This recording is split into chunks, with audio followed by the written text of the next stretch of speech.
ঈদ যাত্রায় লক্কর ছক্কর ও ফিটনেসবিহীন বাস চলাচল বন্ধে মাঠে নেমেছে বিআরটিএ এবং ঢাকা মহানগরী ট্রাফিক পুলিশ। এই লক্ষ্যে রাজধানী মিরপুর বেড়িবাঁধ এলাকায় বেশ কয়েকটি বাসের বডি তৈরির কারখানায় অভিযান চালানো হয়। এ সময় কারখানা মালিকদের সতর্ক করার পাশাপাশি ফিটনেসবিহীন বাস যেন সড়কে না নামে সেজন্য মুচলেকা নেওয়া হয়। অভিযান সংশ্লিষ্ট কর্মকর্তারা জানান, ফিটনেসবিহীন যানবাহনের বিরুদ্ধে অভিযান চলবে। কোনো মালিক বা পরিবহন কোম্পানি ঈদ যাত্রায় লক্কর ছক্কর ও ফিটনেসবিহীন বাস নামালে কঠোর ব্যবস্থা নেওয়ার কথাও জানান তারা।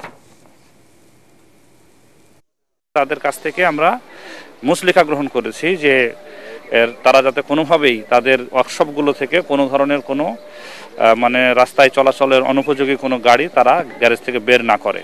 জেল জরিমানা করা বা মানুষের সোজা কথা কারো পেটে লাথি দেওয়ার আমাদের কোনো প্রকার নিয়ত নাই। আমাদের উদ্দেশ্য হচ্ছে মানুষের নিরাপত্তা নিশ্চিত করা।